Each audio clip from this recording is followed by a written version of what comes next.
vamos a tu fuego. Y a tu mini tu fuego. Apoye vamos a tu fuego. Solo máquina y tu fuego. Tu vamos a fuego. Y a tu mini tu fuego. Fuego. Y no me para ne resurre tu la mayala non dio na emiriga rumane na reta na bama nesanadi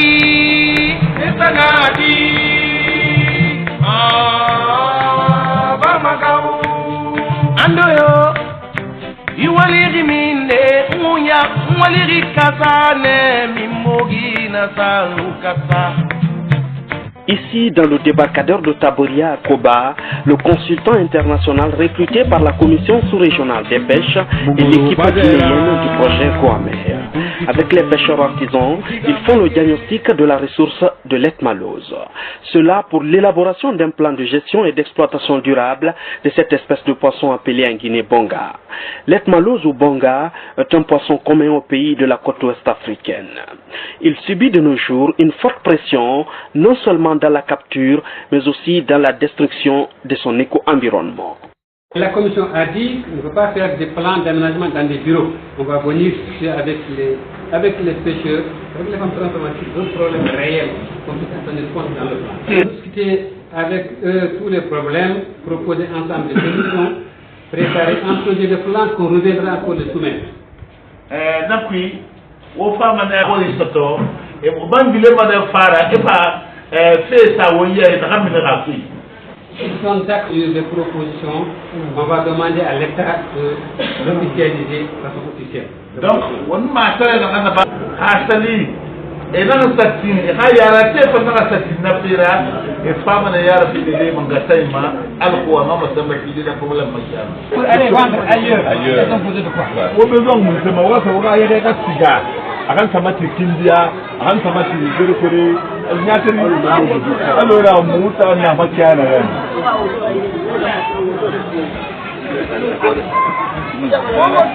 Et demande les moyens de déplacement. Ça, c'est des activités de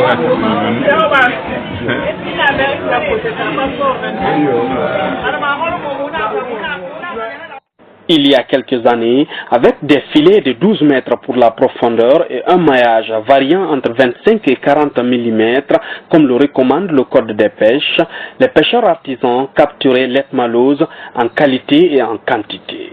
De nos jours, cette possibilité est quasiment inexistante. La population de cette espèce se raréfie. Si on prend l'exemple dans les années 80, on sortait pour 3 heures de temps, on a du poisson, la barque remplie, on débarque sur le même port. Maintenant, il faut aller pour 1 jour, 2 jours pour avoir du poisson. Donc, cela veut dire que la ressource est en train de finir. Donc, il faut aménager, il faut gérer la ressource pour ne pas qu'elle disparaisse totalement de nos vies. Il y a le temps passé, on met 30 litres de saumon dans le quai Cebu. Pour aller derrière le Bongolo ici, on attrape beaucoup de taille. Mais maintenant, pas facile encore. Pas facile encore. Maintenant, on prend 60 litres par quai Cebu. Mais quand même encore on peut pas rater ça du tout, sauf c'est 200 kilos, 250 kilos quand on fait. Il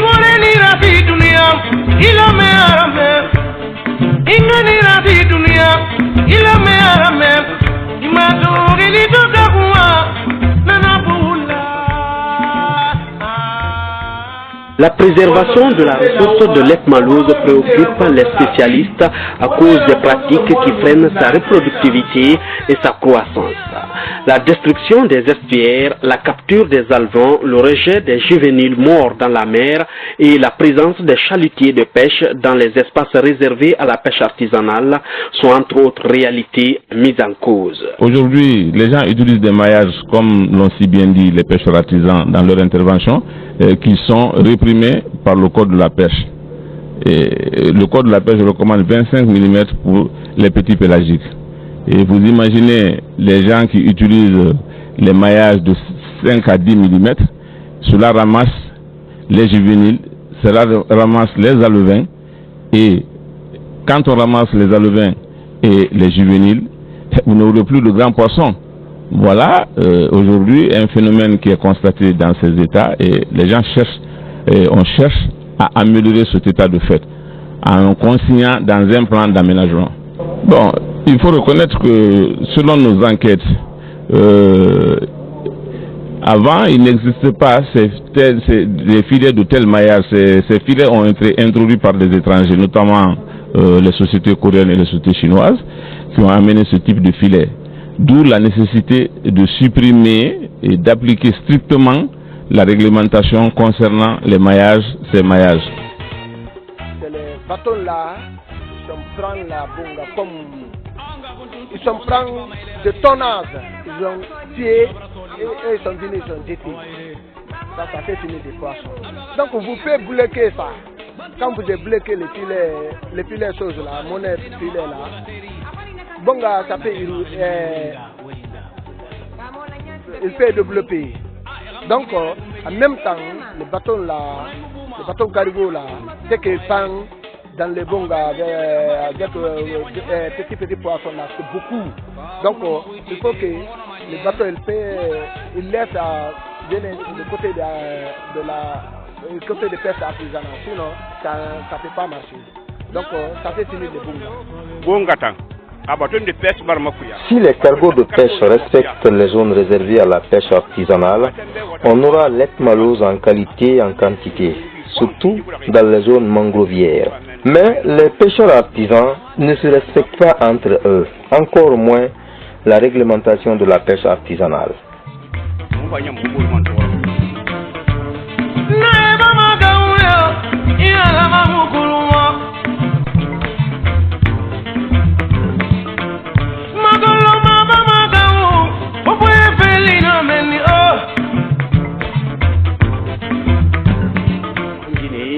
Beaucoup de pêcheurs artisans utilisent les monofilaments, filets en crin, pourtant interdits par le code des pêches du pays.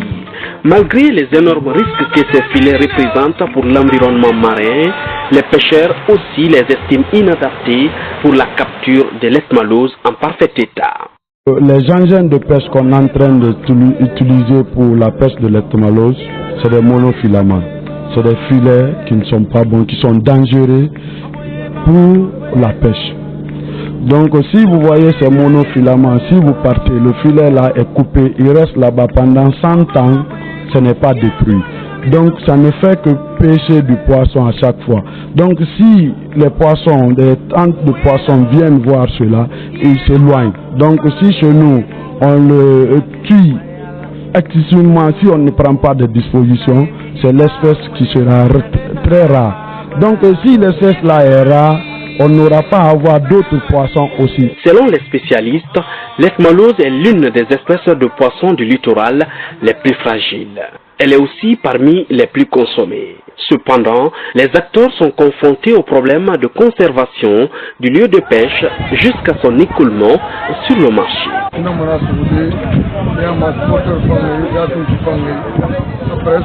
Il est très facile de pêcher le bonga si tu as un bon moteur et venir et vendre aux fumeuses et avec une bonne marge de bénéfice. Et si tu pêches le bonga et que ton moteur n'est pas bon, dis-toi que tu es perdant parce que le bonga ne supporte pas de marée. Sinon, si tu as la chance d'arriver à temps, tu peux offrir le poisson à beaucoup de personnes sans que cela n'affecte ton gain.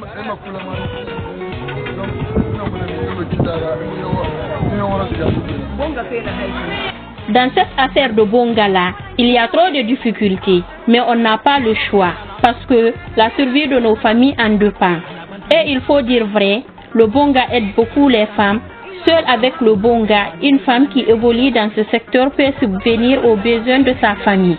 Mais les pêcheurs nous amènent souvent des poissons pourris parce que, tout simplement, ils ont eu une panne de moteur ou un petit souci en mer. Si on achète ces poissons et qu'on ne trouve pas la glace, pour conserver ces poissons, c'est une perte énorme. Malheureusement, on n'a pas aussi de chambre froide. Par exemple, la conservation.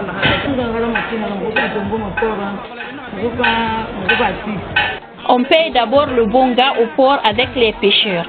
Parfois, Certains poissons sont en état de détérioration. Si tu payes ça, avant de les entretenir et de les mettre sur le feu pour le fumage, souvent tu n'obtiens presque rien. Tout simplement parce que les poissons ne sont pas arrivés au bon moment. Nous n'avons pas aussi de bons fumoirs et un magasin de stockage. Le peu de bonga qu'on arrive à fumer, on l'envoie à Conakry. Mais le transport est un énorme problème. Des fois, nos produits périssent en route à cause des pannes. Pêcher l'ethmalose, c'est d'ailleurs une question de temps. Mais le bonga, il y a une limite de poisson. Quand vous le pêchez, réellement, il y a un temps. Il lui faut 4 heures de plus. Si ça dépasse les 6 heures, et ce n'est plus bon maintenant. Si la marée change directement, le poisson est gâté. Donc c'est comme ça. Mais si c'est les autres poissons, le monofilament peut jouer sur l'espèce. Mais si c'est bonga, c'est un temps donné, c'est la marée. Dans les hangars de fumage, des carcasses d'ethmalose fumées illustrent que les femmes perdent une bonne partie de leurs revenus. Sur le marché, il est aussi fréquent de voir des clientes qui rejettent des poissons ethmalose à cause de leur état de détérioration.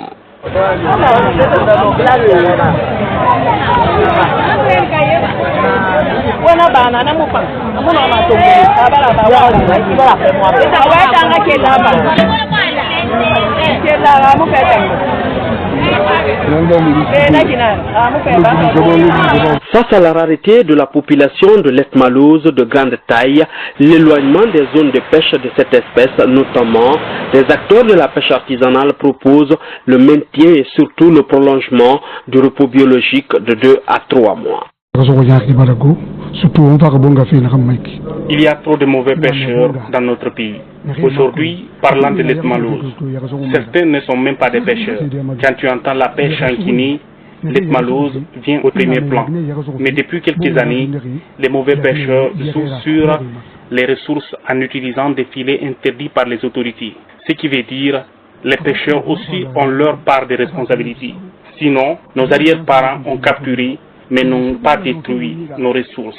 Leurs fils en ont fait ainsi jusqu'à notre temps. Et si on détruit tout, qu'est-ce que nos enfants auront? Moi, l'année passée, dans mon port, j'ai détruit les filets de 28 barques, des filets de mailles 20 ou 22. Les autorités ont fourni déjà assez d'efforts, 2 mois de repos biologique, et ça a aidé énormément pour la croissance et la reproductivité de l'ethmalose. Maintenant, il serait très important d'être rigoureux et prolonger le repos biologique. Nous sommes fin prêts à accompagner ce programme parce que c'est une noble cause. La pêche artisanale est pratiquée en Guinée avec des équipements et intrants moins modernes comparativement à plusieurs autres pays de la sous-région. L'importation des moteurs est aussi monopolisée selon les pêcheurs, ce qui provoque du coup une cherté sans précédent de ce matériel indispensable pour les pêcheurs de l'ethmalose. Quand nous avons vu ce projet sur le terrain, on commence à comprendre que vraiment que le problème de l'ethmalose va encore se renaître parce que c'est cette pêche-là que nous connaissons. Nous avons commencé la pêche avec ça, l'ethmalose. Bon, en ce qui concerne les difficultés, il s'agit de problème de moteur. Le moteur d'une puissance forte, tel que le 40 chevaux. Mais évidemment, nous avons besoin aussi des 15 chevaux. Mais, tu sais, vous savez que l'ethmalose ne prend qu'une seule marée. Si c'est des trucs techniques que vraiment vous, les cadres, ne connaissent pas, mais nous, on connaît. C'est pourquoi on a exigé à ce que le 40 soit là. Donc, si vous pêchez et que vous n'avez pas à avoir un moteur puissant, le produit risque de pourrir avec vous. Donc, voilà un peu pourquoi nous avons besoin de 40 chevaux. Mais aussi des filets de bonne qualité. Le maillage de 30 à 35 jusqu'à 45 pour l'ethmalose. C'est ce que nous avons connu. Et aussi encore les multifilaments. Les multifilaments, quand on dit crin, tout le monde connaît que vraiment le crin, on doit se débarrasser de cela parce que c'est quelque chose qui est interdit dans la sous-région. Ça ne s'utilise que la Guinée seulement, présentement. Donc nous aussi, nous connaissons effectivement le danger de ce filet-là. Donc nous demandons à ce que l'État nous envoie des filets multifilaments de nylon, mais encore que le filet soit encore subventionné. Nous avons écrit à l'État de nous aider à détaxer le carburant, voire même si ils ont des problèmes. Nous qui sommes les professionnels, nous on comprend comment nous allons sécuriser cela. Ça veut dire quoi? On va demander à l'État de colorer le carburant et en même temps de donner l'huile à 2 temps. Parce que quand vous colorez et que vous lui donnez l'huile à 2 temps, aucun véhicule n'aura maintenant la chance d'utiliser ce carburant-là. Mais en Guinée, les pêcheurs artisans utilisent généralement des barques en bois pour leur activité de pêche en mer. Seulement, cette option est aujourd'hui risquée avec des accidents que cela représente et une capacité faible de transport. Comme vous le voyez derrière moi, nos barques sont toutes en bois. Mais si on a une autre alternative que les barques en bois, ça serait vraiment meilleur pour notre sécurité et notre productivité. Comme par exemple les barques en fibre de verre, parce que vous n'êtes pas sans savoir, on peut rester en mer et la barque se perd et un accident Masama fala nambe mugangoye barakiri kasa muguru badera mugunkitungu musiga manje muguru kasa muguru badera ando waligina badera. Sur le littoral guinéen, du port de pêche de Taboria au port de pêche de Kamsar en passant par Ndiadi, Koukoudé et Tonifilidi, les frères de la commission sous-régionale des pêches, Mika Diop, l'équipe locale du programme Guamer, les pêcheurs artisans ont pu identifier les maux qui menacent la ressource de l'Esmalouse. Nous avons discuté avec les pêcheurs qui nous ont dit le problème en résumé, ils ont un problème donc de moteurs qui sont chers, d'engins de pêche aussi qui sont assez chers. Ce qui fait que la pêche n'est pas très rentable aujourd'hui. Donc ce qu'ils voudraient, c'est qu'on les appuie non seulement dans l'obtention de moteurs assez puissants pour aller chercher le produit, mais aussi d'avoir des engins adaptés à la pêche de cette espèce qui est très fragile et qui se détruit très vite. Et en ce sens aussi, les gens ont besoin de fabriques de glace, ont besoin de chambres froides pour conserver le produit, pour pouvoir le vendre dans une bonne qualité d'hygiène. En ce qui concerne les femmes transformatrices, elles ont posé le problème de microcrédit pour pouvoir accéder aux finances et pouvoir payer le produit aux pêcheurs. Et aussi le produit fumé, qu'elles puissent le vendre beaucoup plus loin. Elles veulent intégrer toute la filière de l'Etmalose. Parce qu'il y a des intermédiaires qui viennent prendre leurs produits, qui utilisent comme des esclaves de travail et qui vont gagner plus sur leur dos. Donc ils voudraient que cette situation change. Ils ont aussi besoin aussi pouvoir conserver leurs produits pour ne pas perdre de l'argent, parce qu'ils vont payer un produit aujourd'hui, ils détruisent très vite et ils perdent de l'argent. Donc globalement, ils ont toutes nos doléances, nous les avons recueillies et nous avons discuté avec eux quelles sont les mesures correctives qu'on va prendre et nous posons ça dans un plan d'aménagement, dans un projet de plan d'aménagement qu'on reviendra encore leur soumettre avant que ce soit officiellement adopté.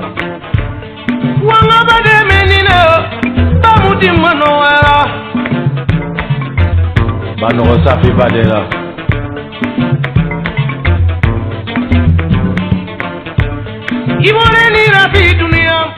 24 heures après la région de Boké, l'équipe de la commission sous-régionale des pêches en séjour de travail en Guinée s'entretient avec les acteurs de la pêche artisanale et les responsables de ce département ici à Conakry. Au cœur des débats, l'élaboration du plan de gestion de l'Etmalose en Guinée. Des discussions qui ont naturellement abouti à des propositions de solutions pour la durabilité de la ressource de l'Etmalose.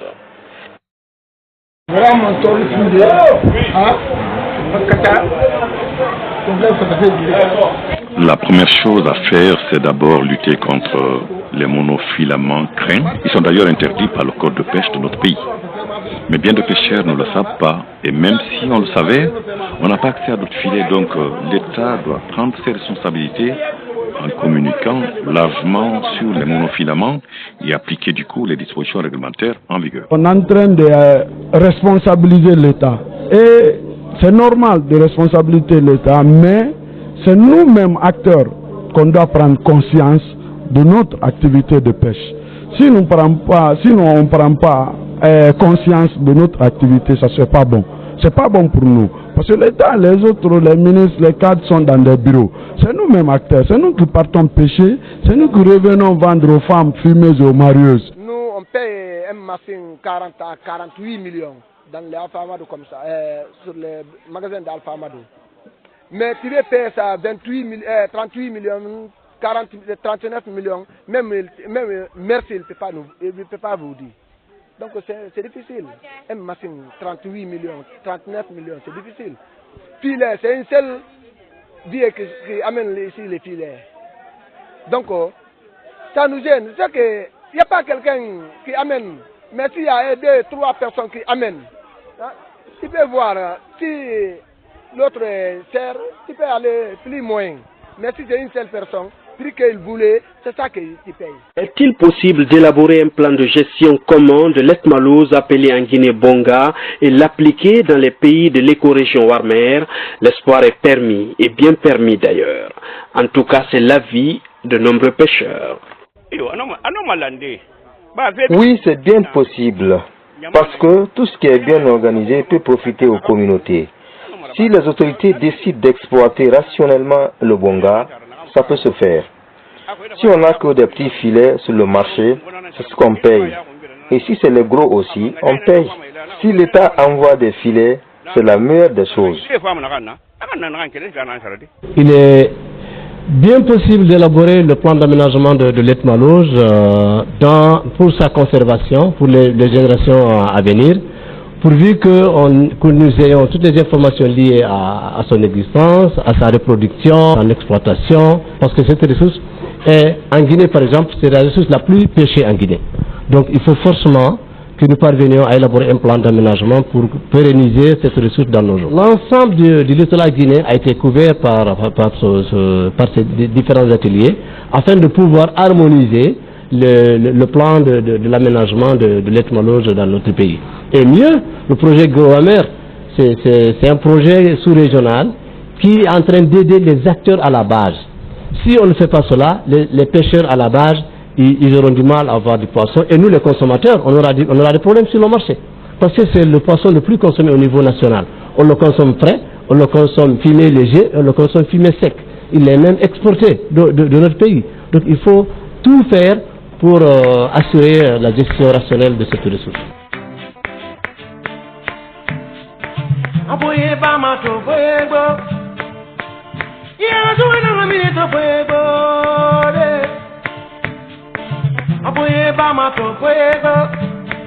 Avec cette approche participative, la Commission sous-régionale des pêches, avec l'appui financier du projet Groamer, espère impliquer les autorités dans la préservation de l'ethmalose et garantir la sécurité alimentaire sur le littoral ouest africain. L'objectif aujourd'hui que nous visons par ce plan d'aménagement, c'est parce que d'abord les petits pélagiques constituent un peu l'espèce assurant la sécurité alimentaire des populations. Si vous le remarquez très bien, en général, les produits petits pélagiques tels que l'ethmalose sont les produits les plus débarqués et les plus consommés par nos populations. Donc nous avons intérêt, en tout cas, et c'est la vision de nos ministres, c'est un peu d'assurer la durabilité de ces ressources afin de répondre en tout cas à l'appel des chefs d'État au niveau de l'Union africaine, c'est-à-dire que la pêche participe à la sécurité alimentaire des populations au même titre que l'agriculture. La démarche que nous avons aujourd'hui démarrée a été une démarche en tout cas validée même par le PNUD parce qu'ils ont vu que c'était la pertinence de la démarche. Donc nous avons 5 étapes à faire. La première étape a été le diagnostic pour voir l'état de la ressource en petit pélagique tel que l'ethmalose. Ensuite, nous avons défini, nous sommes convenus d'une stratégie sous-régionale de surveillance des pêches. Et à l'issue de ce processus, nous avons élaboré donc un agenda qui va commencer par les ateliers de concertation et qui va finir par la validation politique du plan d'aménagement. Quand on aura en tout cas validé ces plans d'aménagement, c'est-à-dire pas des textes réglementaires, la Commission va se pencher également sur les produits démersaux qui sont les produits en général exportés au niveau en tout cas de l'Europe ou en tout cas d'autres continents. Une démarche qui augure de belles perspectives pour la gestion de la ressource de l'Etmalouse. Les autorités guinéennes réaffirment leur soutien au projet. Sans plan d'élaboration, on ne peut pas mener les activités. Pour mener une bonne activité, il faudrait se planifier, il faudrait programmer. Donc tout ça rentre dans ce sens. Ma présence est une preuve. Ça prouve à suffisance que le département est impliqué dans la gestion de tout ce qui se passe au niveau des départements sectoriels. Ainsi, la commission sous-régionale des pêches ne lésine pas sur les moyens et les stratégies pour planifier une exploitation rationnelle et durable de la ressource de l'Etmalouse qui se meurt à petit feu du jour au lendemain. Toujours est-il que l'effectivité de cette ambition conditionne la coopération sans réserve des pêcheurs artisans à la base, les responsables des pêches des différents pays et les politiques. Cela pour permettre aux générations futures de profiter au maximum de cette protéine provenant des eaux marines.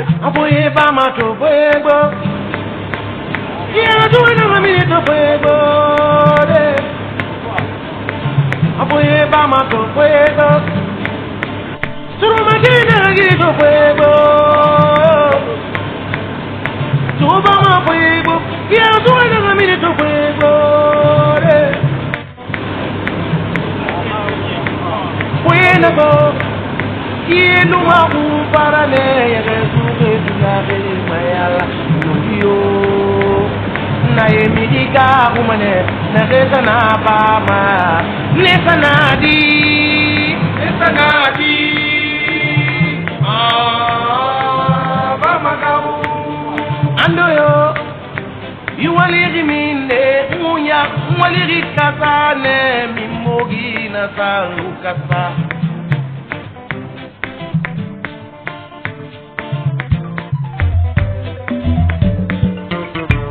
Masama fala nambe, mugangoye barakiri kasa. Muguru badera, mugunki tungu, musiga mange, muguru kasa. Muguru badera, ando waligina badera.